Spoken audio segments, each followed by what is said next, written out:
Salut à tous. Alors pour commencer cette vidéo, je vais vous parler d'une phrase que j'avais vue il y a assez longtemps dans une méthode de japonais que j'avais utilisée et qui m'avait pas mal fait réfléchir. Alors je vais vous la lire.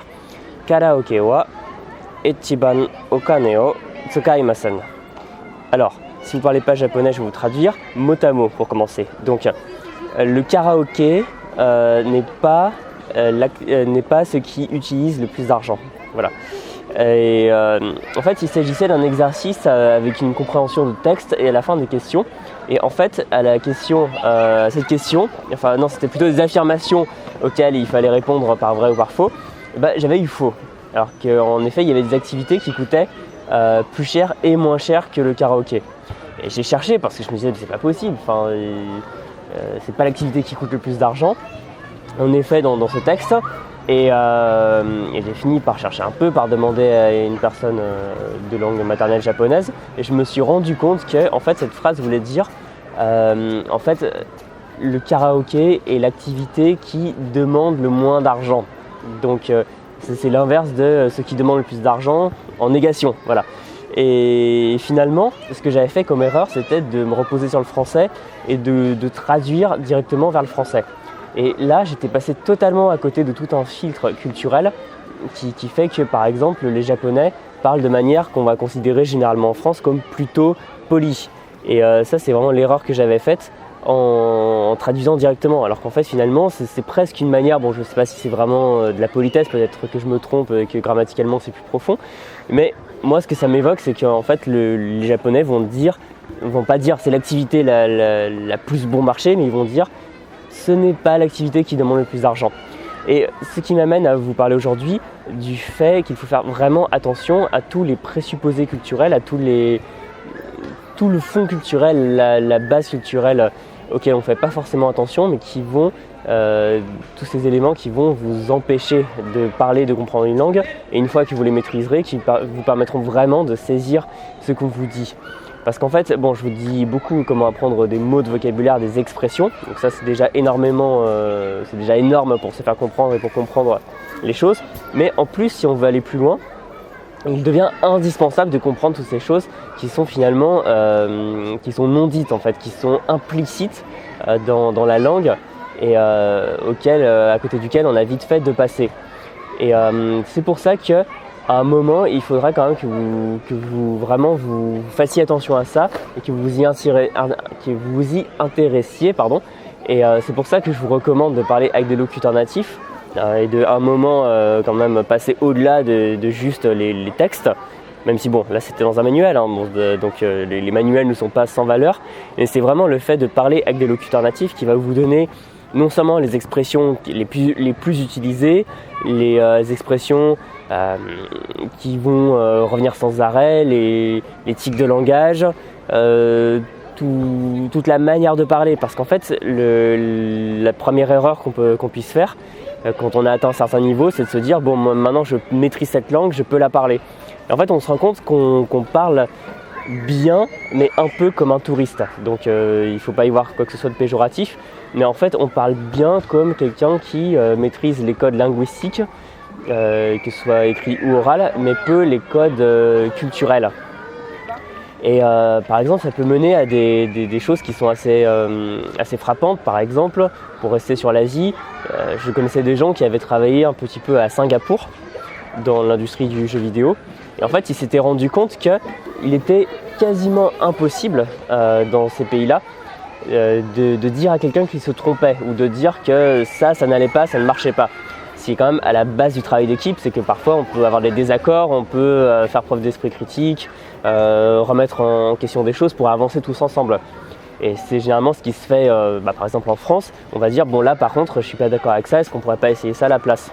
Et on peut le dire directement. Mais en fait, si vous dites ça à Singapour, c'est ce que j'ai appris, et là vous allez vraiment blesser gravement la personne. Vous ne pouvez pas juste lui dire je pense pas, tu as tort. Parce que là, en France, ça va être juste remettre en question une idée et la personne va pouvoir dire je suis d'accord ou je suis pas d'accord, va pouvoir défendre sa position. Mais en fait, si vous faites ça à Singapour en l'occurrence, c'est vraiment comme si vous disiez t'es une merde, t'es incapable, ta famille devra te déshériter et disparaître de la surface de la terre. Et c'est pour ça que ce qui nous paraît, nous, comme une sorte de franchise sans violence derrière, pour quelqu'un de Singapour, ça va être une violence énorme. Et c'est pour ça qu'il faut faire très attention, parce qu'on peut vite commettre des impairs à l'étranger ou même être déçu. Par exemple, je ne sais pas si vous connaissez cette espèce de modèle en fait pour décrire les peuples, qu'il y a des peuples qui vont être des noix de coco et des peuples qui vont être des abricots. Et peut-être que vous avez entendu ou connu cette situation. Ce sont des gens qui vont aller étudier aux États-Unis ou qui vont être filles au père aux États-Unis et qui là tout de suite vont adorer les États-Unis et se dire ouais mais tout le monde est super sympa là-bas, tout le monde est super chaleureux. J'ai l'impression qu'en France les gens sont froids et méchants et fermés et je veux plus rentrer en France.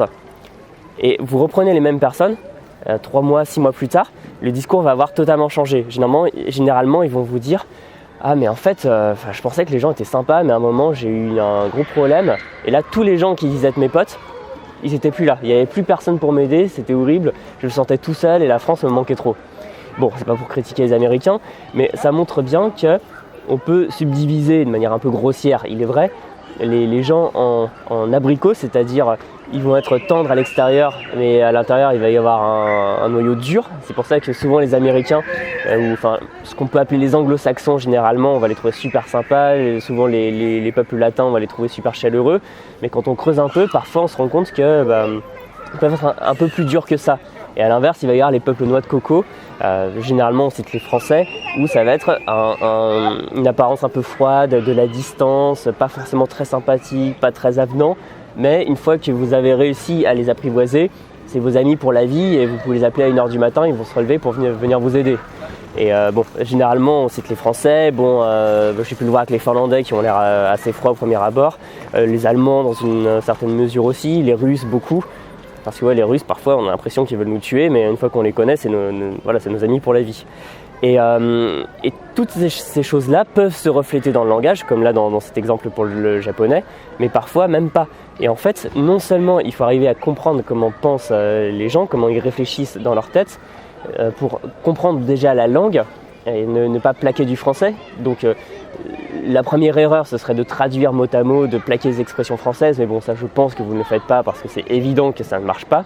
Bon, parfois ça marche parce qu'il y a des choses transparentes, mais bon, faut éviter de le faire de manière systématique. Mais c'est vraiment cette compréhension, cette intuition, vous mettre dans la peau du locuteur natif qui va faire que vous allez comprendre la langue. Parce que sur des choses toutes bêtes, par exemple en français, on met systématiquement le pronom personnel. En finnois, on va parfois l'éviter, c'est-à-dire plutôt dans ce qui est écrit, élevé, et dans le langage plus oral, on va l'utiliser.